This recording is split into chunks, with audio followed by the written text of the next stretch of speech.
So, eto po ang report ng GMA. Okay, magbibigay sa atin ng hint. Pakinggan po natin mga kaloys.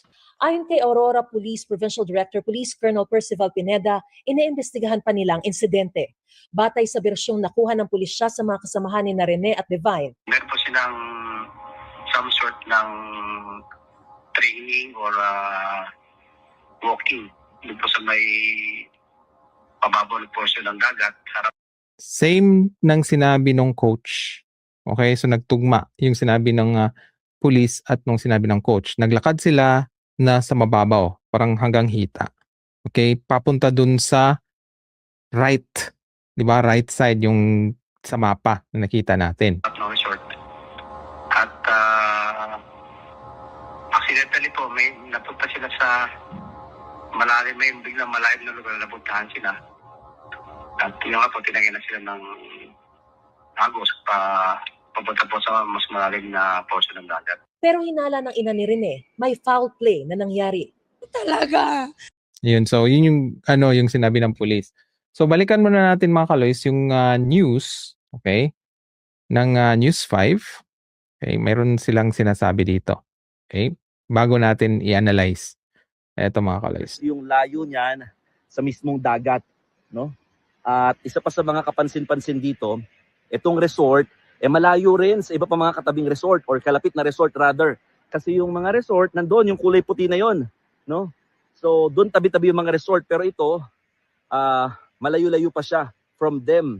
Kaya nga madalas daw mga nag-rent dito, mga artista at mga iba pa mga personalities or celebrities.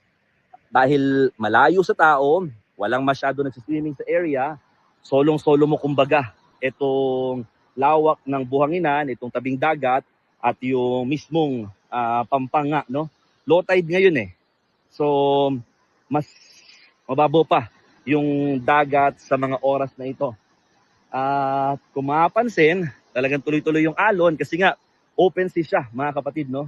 Pero kahit tuloy-tuloy yung alon, banayad in a way dahil parang kalmado technically, no, yung dagat. Pero ang sinasabi ng mga lokal dito, hindi.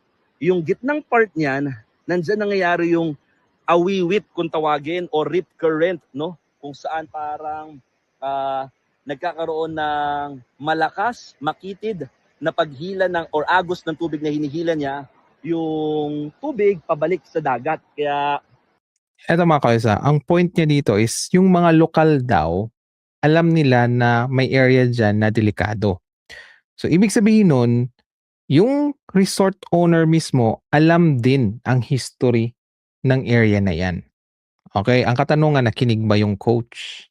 Okay? Yun yung katanungan mga kaloys. yun, yung mga nasa gitnang part daw na yun. Kasi kung titinan mo ngayon mga kaloys, medyo mababaw nga siya, di ba, hanggang hita. So akala ng coach, flat, okay, yung area. Kaya confident siya at hindi siguro niya tinanong kung lahat ba marunong lumangoy. Okay? Yung maling akala mga kaloys, yung nag-assume siya. Kaya nagkaroon ng ganyan.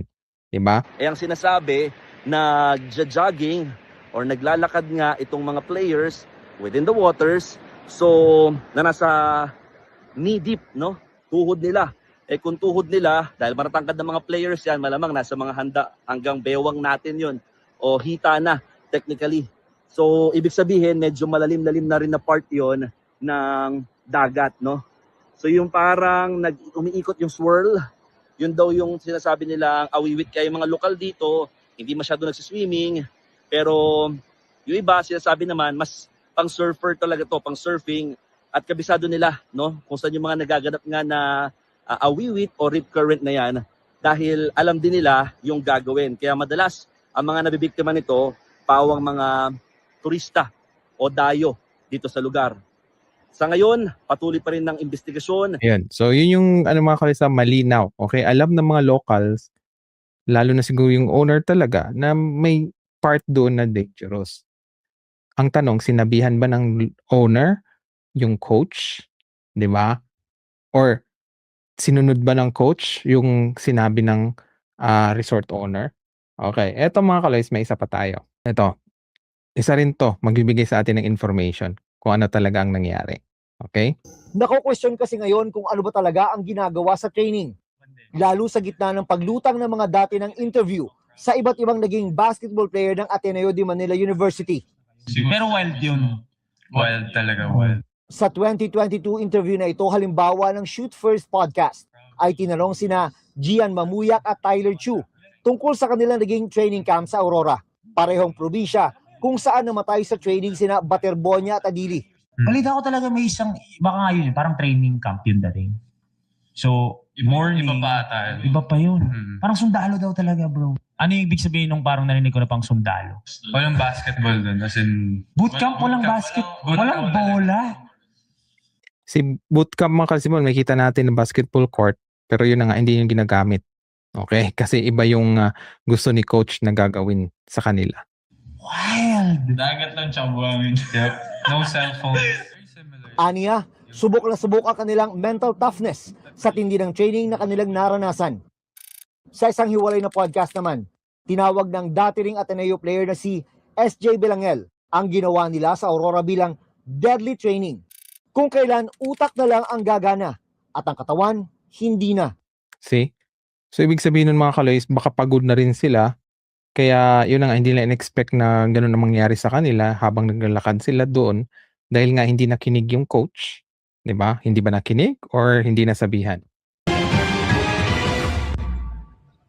Kung mismo ikinamatay lang ang pag-uusapan, malinaw ang nakumpirma sa pagsusuri ng mga otoridad sa labi ni Ateneo basketball player Rene Baterbonia. Lumalabas po na asphyxia by drowning. Ibig sabihin, naubusan siya ng hininga dahil sa pagkalunod sa kanilang team building activity sa Dipakulaw, Aurora. Inaabangan naman ang resulta ng pagsusuri sa labi ni Divine Adili na namatay rin sa aktibidad. Lumabas din sa investigasyon na nasa hanggang bewang na lalim na tubig ang team ng Ateneo. Pero napunta sila sa biglang lalim na bahagi ng dagat at Okay? So, yun na nga. Akala nga nila mababaw lang. Pero pinapunta sila doon dahil nga doon sa rip current. Right? hinampas ng malalakas na alon. Noon nawala sina Baterbonia at Adili at natagpuan lang pagkatapos ng 30 hanggang 40 minuto, 5 dipa mula sa baybayin. Sabi ng PNP, lumayo ng 300 metro sa tapat ng resort ang team activity kahit pinayuhan umano sila ng resort management na sa tapat ng resort gawin ang mga aktibidad. Boom. Di ba? Pinayuhan pala ang coach, right? Na ano sila gawa ng activity sa harap ng resort. Di ba? So, yun na nga. Yun yung sinasabi mga kaloy. Sinunod ba yun ni Coach Tab? Yung sinabi nung resort owner. Kasi alam niyo yung area eh. Right?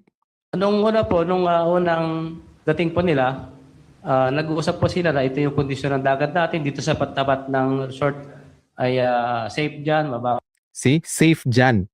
Mamaya, makikita niyo mga kaloys. dyan. Alam natin ang sitwasyon ng dagat dyan.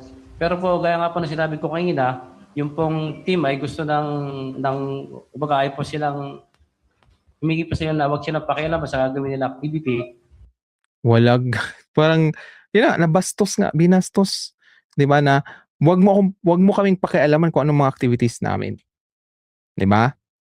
Pero walang nakikitang foul play ang Aurora Police, batay sa mga affidavit ng mga nagbigay ng first aid. Base po sa affidavit ng lifeguard, ay